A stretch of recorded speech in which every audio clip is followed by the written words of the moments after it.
For lines in 2025, what we will be doing is generating brand new lines. Now, you may say, okay, everything that 4M has, those are AI generated lines. That's absolutely true.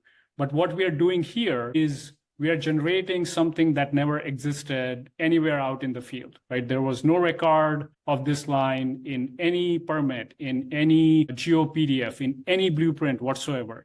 But because we found an on-surface object, there's evidence on the ground where something exists, and we know a network exists nearby, we are very close to releasing this feature where the AI will be trained and it will detect, okay, based on the network, based on the on-surface object, a new line should be formed between these two points. It sounds like an if-then statement. If this happened and this happened, it's just like we're using AI to do all that tedious work that who knows how long that would take, a human to do. Absolutely. And again, this is a brand new feature, right? No one in the industry is doing this. So there will be some experimentation around it, but I'm really confident.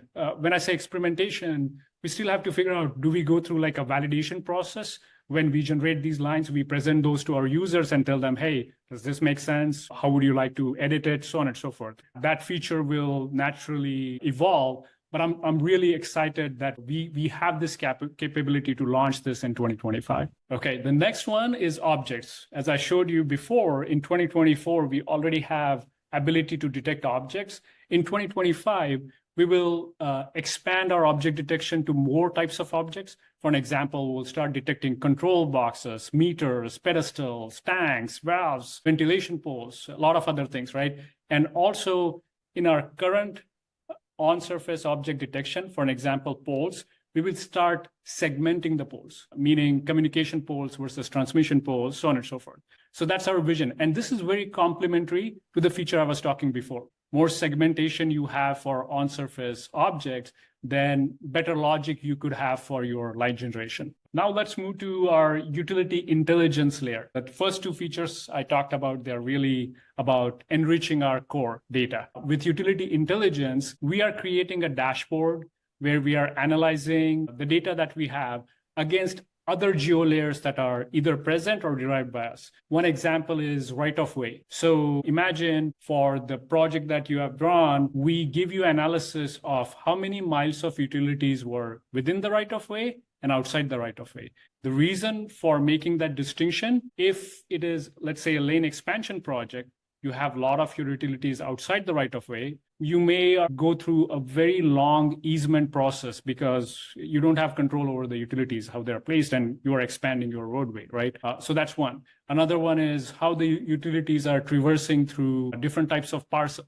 What that means is, let's say you draw a project, you have communication lines, 80% of that communication line is traversing through residential parcels. Any modification that you want to do to that specific line, it's going to be a tough thing because you have to go and make sure all of those residents are okay with making modification. So those type of insights we will be generating at a project level. And if I can go back, then once we have these insights generated at a project level, you can just extrapolate that and imagine we will have a backend database where all the projects created in your organization, could be hundreds, could be thousands, doesn't matter. We will be able to give you a bird's eye view where someone who is a decision maker or someone who wants to, let's say, utility coordinator, wants to prioritize which project they should work on first. We can give you a high-level view saying, hey, here are the risks that we are seeing, let's say from a right-of-way perspective or from a parcels perspective or from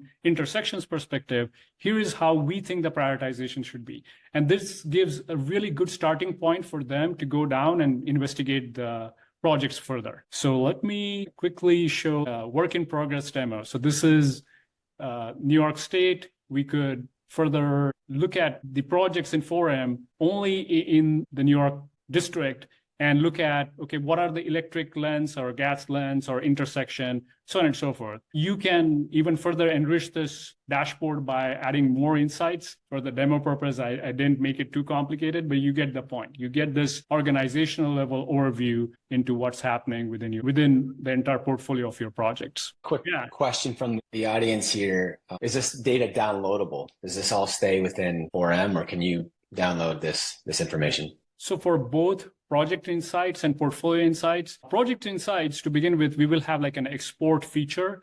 We will generate a really nice report that you can attach along with, let's say, your proposal or early planning. So that's the feature we are actively working on. And same goes with the portfolio insights. And this is where I really want to partner with the industry and know more about what your requirements are. Remember, I talked about the API.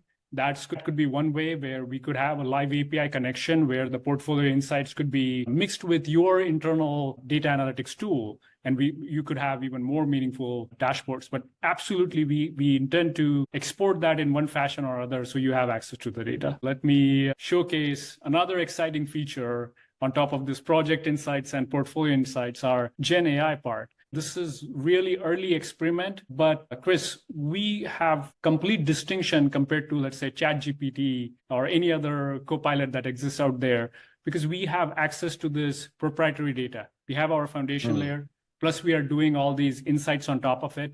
So our copilot is very much trained on the foundation data and the insights that are generated on top of it. So this is proprietary based off of 4M's data. You can't just go to ChatGPT.com or whatever and do what we're about to show. Yeah, you're spot on. You can't do any of this in ChatGPT because, again, it doesn't have the proprietary data context, right? Mm-hmm. So I could go and ask questions like this. You could use this Copilot for estimation. You could use this for early planning and coordination. And because it has context to the data and plus some additional context that we have provided as a industry, looking at how the industry works, it could give you estimations like this within a matter of seconds. You could also ask, okay, who is the gas owner in this project, and write a coordination email. I love, this is my favorite part. So the data is not just static, it's interactive. Yeah, going back to the trust value, think about when you don't have to use like hand waving about why it's such a costly proposal. You just show him like the complexity and the linear footage that you're going to have to deal with. And then from his perspective, he could do the same to evaluate the proposal that have been sent to him as a customer, as a owner. Yeah.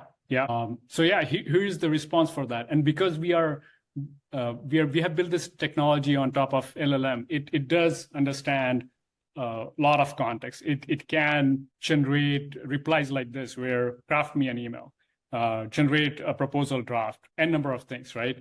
So I'm personally super excited about this feature. And with that, Chris, let's move on to the next slide. I truly see 4M bringing the unique value proposition in the early planning and preliminary design phase, right? You use the data, all the use cases I talked about. On top of it, you add these insights, you add the Gen AI, and that's where it will really allow you to make better decisions in the early part of the project. So the cost overruns, the contingencies that you are putting to deal with the unknowns, maybe we can truly reduce that and have the impact where your actual project finishes within budget and delivered within time.